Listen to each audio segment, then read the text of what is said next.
semesters, and we took some of the time, so, thank you, Gary. And then I got a cool hat on.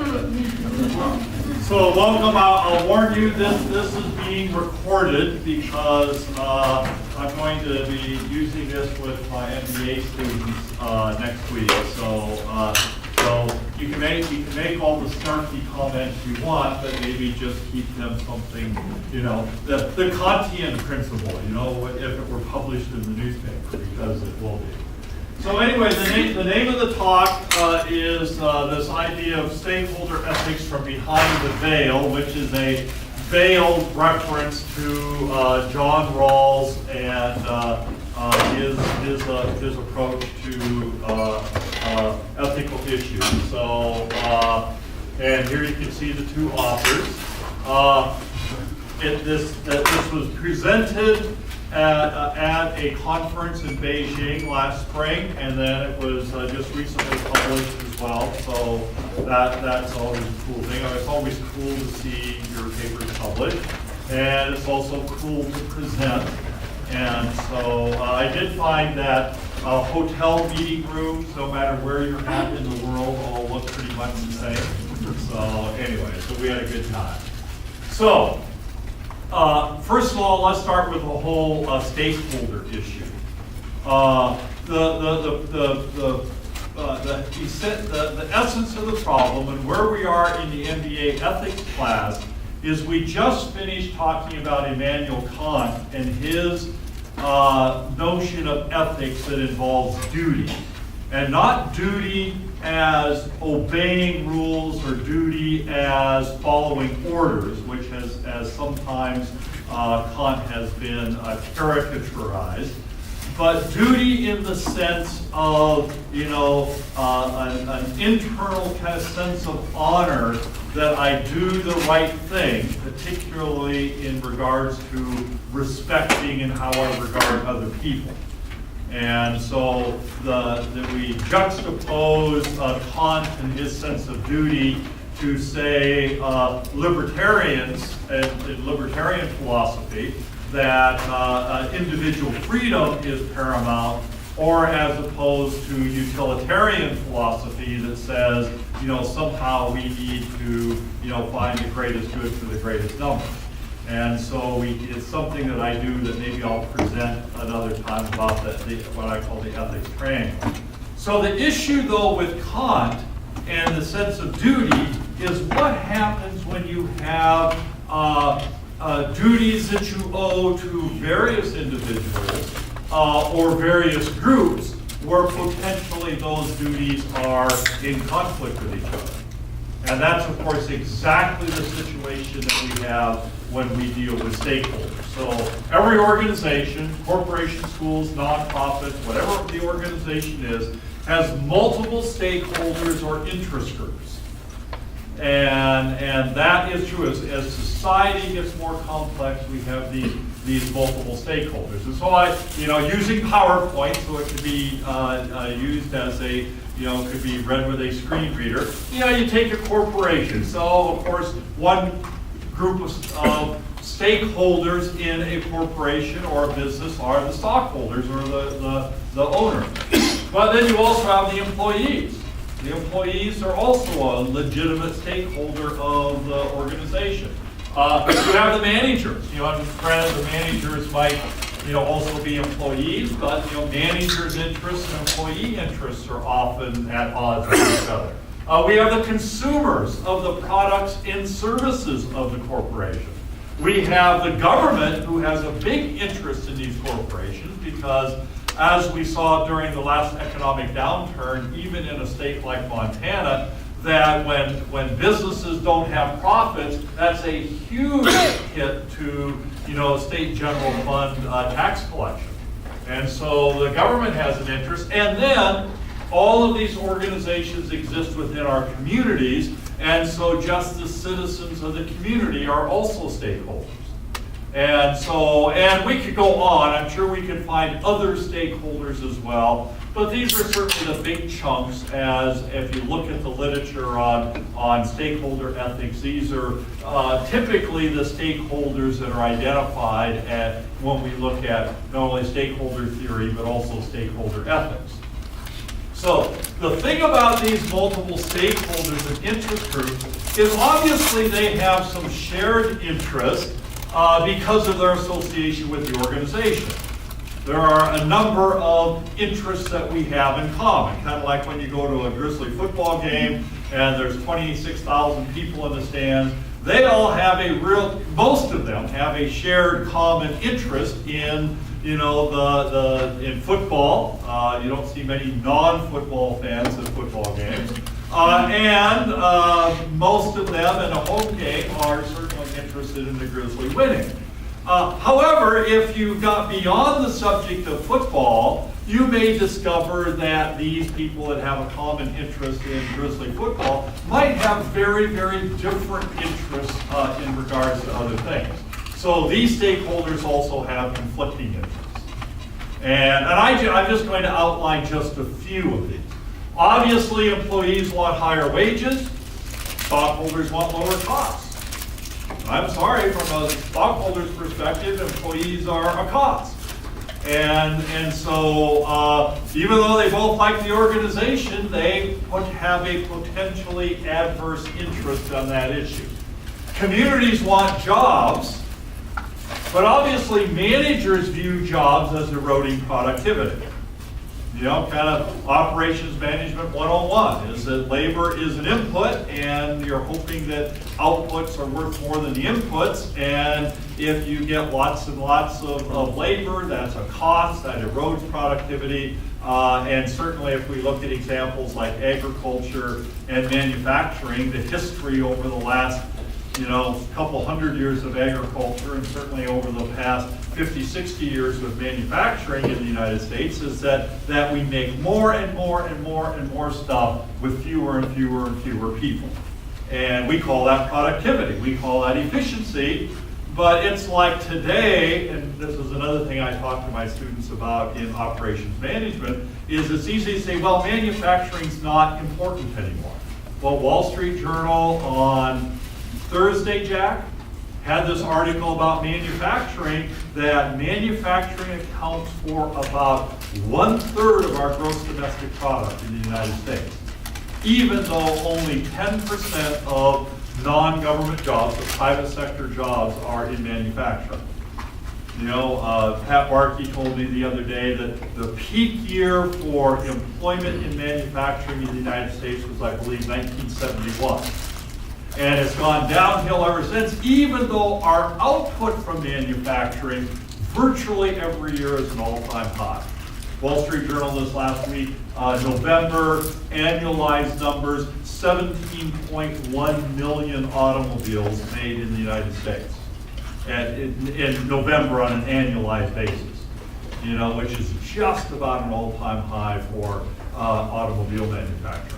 And yet we do it with fewer and fewer and fewer people. So communities want jobs, managers view jobs as eroding productivity. Managers focus on outputs, employees want pleasant working conditions. Now, I'm not saying these are always adverse, pleasant working conditions, maybe we get better outputs, but not always. The first job I had coming out of high school was shoveling pig manure, out of a barn, and I could get that output done pretty fast, but the working conditions were not particularly pleasant. Government want tax revenues, of course, stockholders want return on investment. And I think the last one is so anyway, just these are hardly all of the potential conflicts between these various interest groups. Underlying these conflicts, for the most part, are arguments from self-interest. And this is a key point here, because the thing that Rawls really understood is that each of us tend to make arguments from our own self-interest. Now, in fact, in libertarians, again, in my ethics class, I draw the ethics triangle up here, and we've just talked about libertarian philosophy, that is, everyone should pursue enlightened self-interest. And that is fine, except when we get into these potentially conflicting stakeholder situations where everyone argues from self-interest. And Rawls noted that, and that's John Rawls, not Lou Rawls, because, it'd be clear about that. Of course, there's probably 4 of us in the room that know who Lou Rawls is, but only 2 that know who John Rawls is. John Rawls was a philosopher at Harvard. He's probably one of few 20th century philosophers that are, spoken of in the same sentences as John Stuart Mill or Immanuel Kant or others. So he achieved some stature primarily with the argument that we will see coming up, which then we turn to addressing the issue of stockholder ethics. So arguments from self-interest. Now, I'm an enlightened self-interest kind of guy, but the problem is when we are trying to make these decisions that may involve corporate governance, that may involve public policy, you have all these groups, and I don't know about you, but I just get sick of all these groups yammering at each other about we should do this, no, we should do this, or we should do this, or we should do this. That is all for self-interest. Now, completely understandable. But my point is then when a slightly different situation occurs, what happens? Now they're suddenly arguing the other side of the coin because now it appeals to my self-interest. An example of that would be, some of you were there. This was an interesting situation in which we were interviewing a candidate recently, and this was the meeting with the faculty that weren't in the department that the candidate was being recruited for. And somebody, Jack Gordon, somebody asked the question, well, how do you feel about business? And the candidate said, well, it's okay, but I really don't like this whole, crazy level of executive compensation. And fine. I didn't say this, but I thought this. And later I thought maybe I should have said it. I said, great, so we can get you at the price of an English professor. Well, no, I gotta have that market salary that a business professor gets. So see, and this is part of the thing that I do in the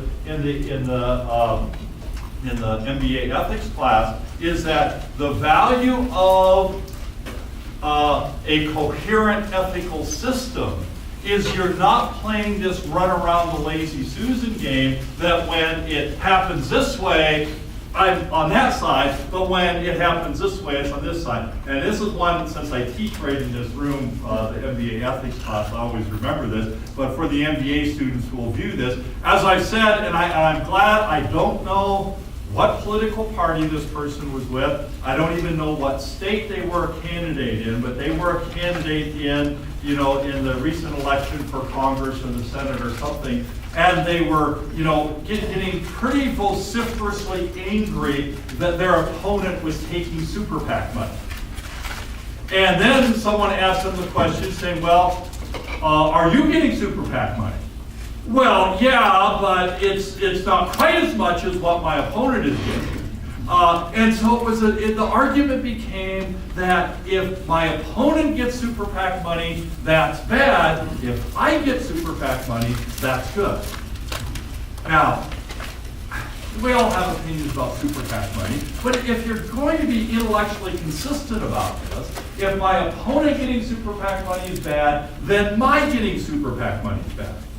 If my getting super PAC money is good, then my opponent getting super PAC money is good. What you can't do is say it's bad for them, it's good for me. And that's one of the things that Kant said about fairness. What's fair for one has to be fair for all, and that was Kant's universality kind of argument that, if you're saying that I get to do this, you have to be able to say at the same point in time that everyone gets to do it. So, go ahead, question. So in the case of the job candidate, I think you're making the statement that because she would not agree that a higher salary is bad for her, that it's inappropriate for corporate executives to get paid more. But she has no control over her salary the way a corporate executive would. So how does effective control the outcome play out in this? Yeah, I guess I don't understand your question. You're saying that she doesn't control her salary and the corporate executive controls their salary? To some degree, more Yeah. so than she controls her. Oh, but she can go up for merit. Negotiation. She can get merit pay. She can, I've controlled mine. She can go out and consult. I mean, she has control levers. And generally, in the MBA ethics class, one of the things I point out is that oftentimes we get down in the weeds by kind of levels of degree arguments. Because this gap is bigger here than it is here, then I am going to base my argument on levels of degree. So, and I'm very snarkily sometimes said, now we become like Joseph Stalin. One death is a tragedy, a million deaths is a statistic. Well, no, I'm sorry, they're both bad. And so we get into this thing where we justify bad behavior or bad thinking by pointing to someone else's bad behavior or bad thinking. So I'm just saying that if we think that somehow salary should be homogenized, if LeBron James shouldn't make any higher salary than, a rookie NBA player, then we got to say that that's the way it should be for all. We should all throw faculty money into a pool and we all get average salary. But on the other hand, if we say it's okay for George Clooney to make, $50 million on a film, and the assistant best boy can, make not enough to even live close to the studio, that if that's okay, then it should be okay other places. If it's not okay, then it's not okay for all. Or another argument I make with my students is that if I say that I have some moral right to Warren Buffett's or Bill Gates's or George Soros's money because of the differential, then the Bengali woman who lives on this much a year has the same moral claim on my income. So see, I'm a real big, part of what you've got to be consistent here. You can't say it's wrong there, but it's right here when I'm the recipient. So that is the point that I made. That is an absolute curve. I think that's Justin's question. No, I think less so than having control over the outcome to some degree. Like I completely see the example with super PAC. Yeah. It's inappropriate to say, hey, you're taking $1 million from super PAC when you're taking $5 or however much it is. In fact, you took any invalidation ability to make that out. Right. But in the case of the faculty member, I don't think it's necessarily bad for any worker at any level of the organization to advocate for higher pay and still hold the position that the CEO has more determination of his or her own pay than an individual worker gets paid. Yeah. And point well taken. Sometime we need to have an argument about, or a discussion, or a dialogue, probably a better term, about how much control do you see, how much control do you have? Because see, what starts happening in this as we get into these arguments, we discover that we start getting pulled to that other corner of my ethical triangle, because now you start making a libertarian argument that is very much a meritocracy, that I would argue workers have tremendous ability to control how much they pay. I grew up shoveling pig manure on a farm, as a extremely impoverished kid, living up in Swan Lake, Montana. And now I am in the top 5% of wage earners, certainly in Montana and perhaps in the United States. I exerted a tremendous amount of control over that. You know, and so, you know, we all have a, you know, considerable amount of control over our wages. It's just a matter of the choices we take. But see, that is very much, you get starting over, that's very much the argument the libertarians would make. You have control over your gender. Yeah, that's right. What's that? You have control over your gender. You know, I don't But Sorry, I'm derailing you, I apologize. yeah, that's right, that's It okay. doesn't even seem like control, there's a magnitude issue, like, you're gonna tell me that it's the same, look, if I compare myself to this guy in India or Bangladesh or something, but I don't know, I guess there's some level of obscene. Yeah. Your philosophy then is we should all be basically communist or socialist. My argument is? Yeah. No, I'm not saying that at all. I am saying that if that is your argument, then you have to be consistent No, with but that to argument. be ethically consistent, that would mean we couldn't argue about anything. I couldn't say, I feel bad that that guy drives an inefficient vehicle, because I drive a vehicle, even if it's efficient, it's still making pollution. I mean, you would say you can't argue about anything in life and can't say anybody is doing something unethical. Yeah. Because you're doing a little bit of it somewhere. Yeah. Well, that is the challenge, and actually, if you've read Immanuel Kant, he almost gets to that point. Because you know, and one of the things I do tell the students is that all of these philosophic perspectives get ragged on the edges. You know, I mean, Immanuel Kant talked about lie, and why lying to people is not virtuous because it ultimately does not respect them. Because he's real big on respect for individuals. But he then backs himself into the corner on why I should lie to the murderer who has come to my door looking for Jack that I have hidden in the closet, and the murderer says, you know, have you seen Jack? And Kant says, no, you shouldn't lie to the murderer. Or if you're Jack, you say, no, I'm Jerry Evans. Jack. That's indeed. Now, and Kant gets into this thing where you can do the clever deception. Where I can say, well, I saw Jack an hour ago up in L14. You know, but really be deceiving them as to whether or not, I mean, he really, and all these philosophies get ragged on those edges, and totally agree with that. I am just saying that there's a lot of intellectual duplicity where we're making arguments from self-interest. Let's cut to the chase and get out of the weeds. We all agree, we all have a tendency to make arguments from self-interest. Yeah, I mean, we all do that. Okay, so Rawls suggests that the problem with social systems is that individuals and groups know and understand their current state and condition, and thus argue single-mindedly from that perspective. I know if I'm male or female, so I argue from that position. I know if I'm black or white or Asian, and thus I argue from that position. You know, I know if I'm gay or straight, so I argue from that position. You know, I know if I'm, you know, live in Missoula, Montana, or I live in Bangladesh, so I argue from that position. And in fact, Rawls says you can't help but do that.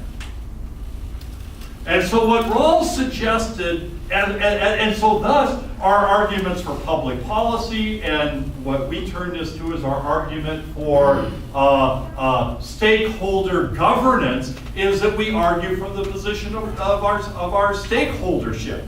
I'm a stockholder, so say stockholders should be first. And if it costs us, $15 a car to put a better ignition switch in it, and that is going to erode my dividend by this much, then no.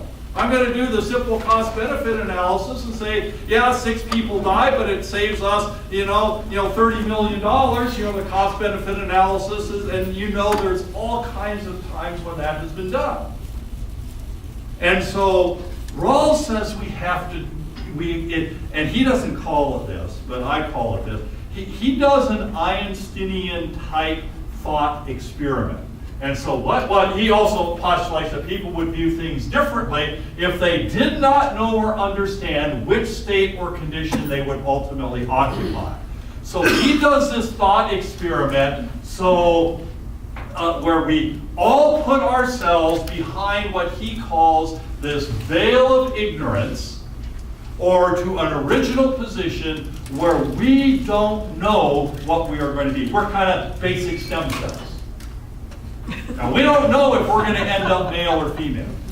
We don't know if we're going to end up, what someone called the blessed accident of birth, American or Bengali. We don't know if we will, end up in any particular, we don't know if we'll be rich or poor, we don't know if we'll be disabled or not disabled. P.S. Aaron was in my class this summer. What an articulate young man. One of the best communicators I've ever encountered. I mean, just awesome. I was so proud of him, and boy, he got a rare A in our class this summer, didn't he, Lee? Oh, we give a few. Yeah, well, we give a few, but not many. And so if we don't know where we are going to end up, Rawls says, how might we then structure the rules of society? Now, a lot of Rawls' writings goes into that. And he was kind of enamored with decision analysis and his conclusion in terms of social structure that we would do we would set up the rules following kind of a maxi-min theory that would be to make the floor as high as is practical. Certainly absolute equal opportunity for everybody. But what we do is we turn this and apply it to stakeholders. So from behind the veil of ignorance, he argues that people would make decisions that maximize the plight of the most vulnerable. And that's the argument that he made. Not particularly germane to what we're saying, because, I'm not saying I agree or disagree with that. I'm just saying that we said, hey, we could do this for stakeholder issues as well. If we, instead of arguing from our position of self-interest, how about we argue from the position that we're behind the veil and we don't know if we're going to be CEO or the new hire. We don't know if we're going to be stockholder or consumer.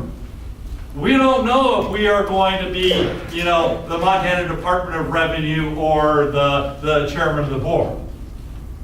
And so if we don't know what stakeholder position we occupy, how might we order the various interests of these potentially conflicting stakeholders? And so how would we unravel stakeholder conflicts from behind a veil of ignorance? How would we rank the interests of the competing stakeholders in the face of various issues? So we postulate that this Rawlsian view would rank stakeholder interests differently depending on the type of issue being considered. So our argument is, and it is just it's an argument, I don't know how to empirically test this, so I have been trying to figure this out in my own head. Of course, it's kind of philosophy, so you don't go count the number of teeth in a horse's mouth. You actually sit and argue about how many teeth are in a horse's mouth.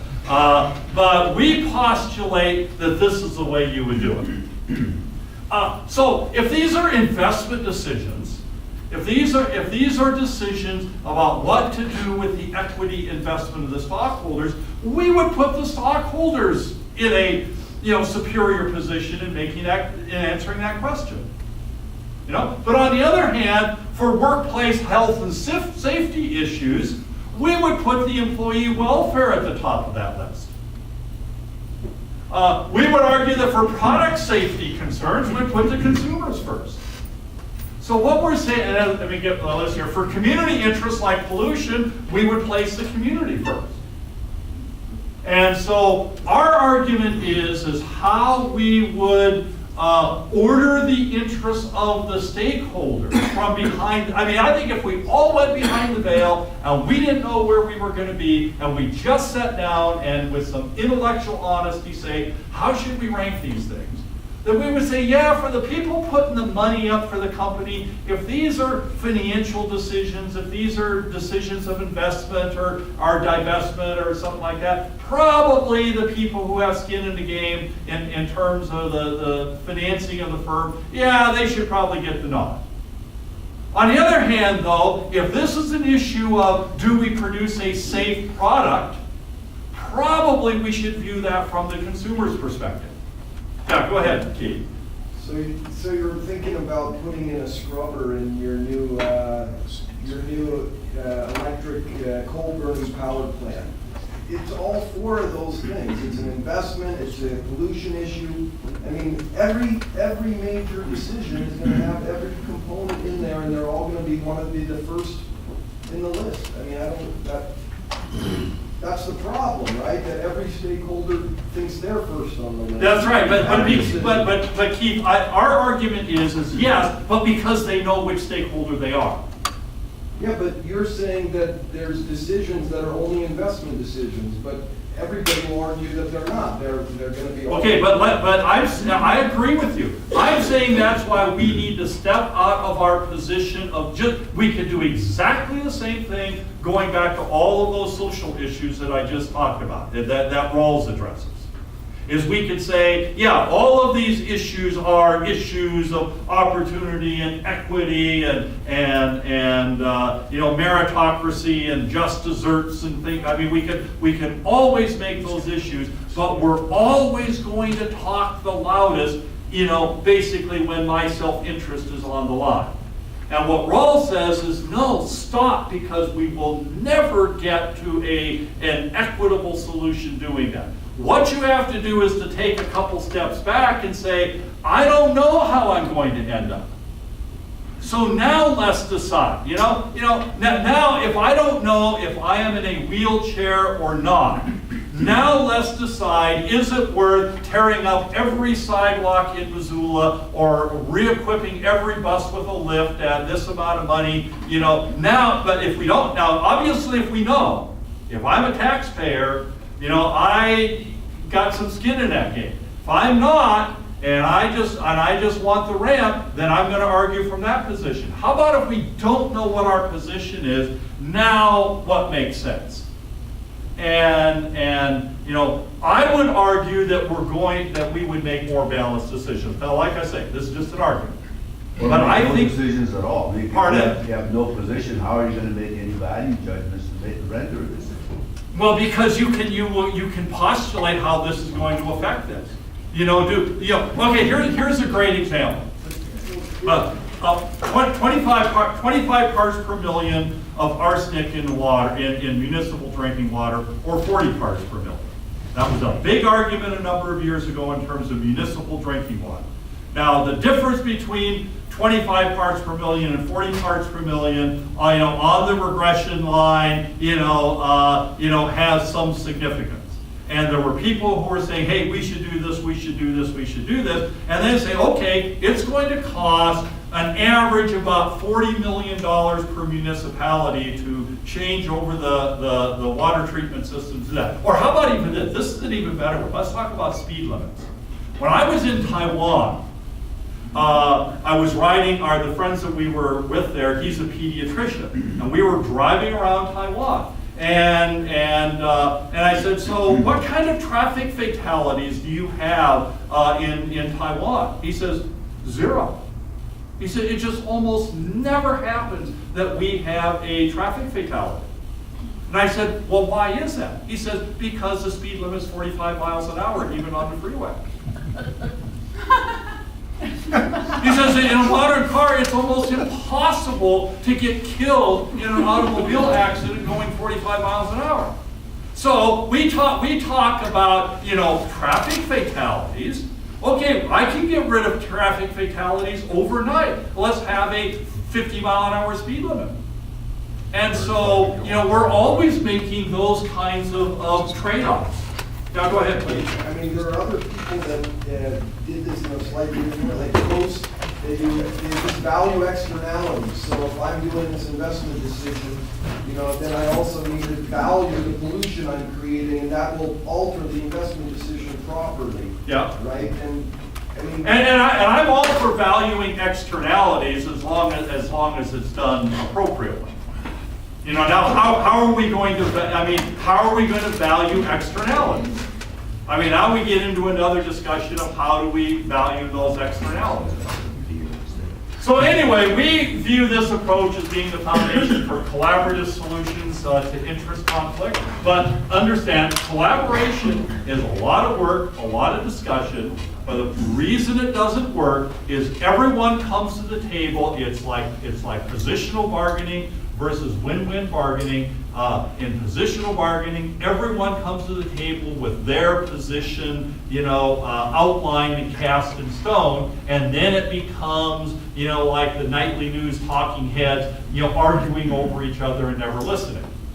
We suggest, as Rawls does, that if you step back behind the veil and kind of park your self-interest at the door, the chances of meaningful collaboration and honest valuation of externalities, or however you want to put it, goes up considerably. This idea of viewing issues from the perspective of others by laying aside individual group self-interest is the heart of Kant's categorical imperative of duty, respect, and universalization, meaning if it's fair for one, it's fair for all, and like being intellectually consistent. So I don't get into this position where super PAC money is bad for my opponent, but okay for me. Now, there's a lot of that goes, metaphorically going around, is where when it's my ox being gored, I got one position. When it's someone else's ox being gored, I take exactly the opposite position. And it's because we're arguing from self-interest. This approach offers balanced decisions in that the interests of all parties are considered. Consumer product safety is a priority, but will it increase product costs? Got to think about that. You even see those arguments now where more and more and more people of modest means are being priced out of the automobile market because we keep adding feature on feature on feature. Boy, how do we balance that one out? It's like the 45 mile an hour speed limit thing. We would save 20,000 lives a year in the United States if we all drove 45 miles an hour. Well, 55, okay, now we're maybe only killing 7,000 people a year. Now, of course, we have people saying, how about 85 miles an hour? Well, so there's no perfect decisions. Pollution control equipment results in a cleaner environment, but it increases the price of products and services.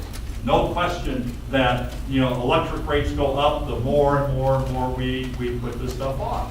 And we're seeing that in a number of ways. So let's get behind the veil and talk about this. Employee wages should be increased, but profitability must be maintained, or the number of jobs will be reduced. So let's understand these balances.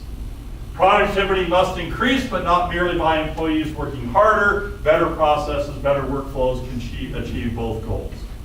So we're just saying, taking a page out of Rawls's book, if we step behind that veil and don't know what our ultimate state is going to be, we're all in an original state, maybe that forms a basis for meaningful collaboration. So thanks for staying the extra 5 minutes. I wish we had more time to discuss it. We have a lot of fun in the MBA ethics class with this stuff because it's good. So thanks for your kind attention. How was the discussion yesterday?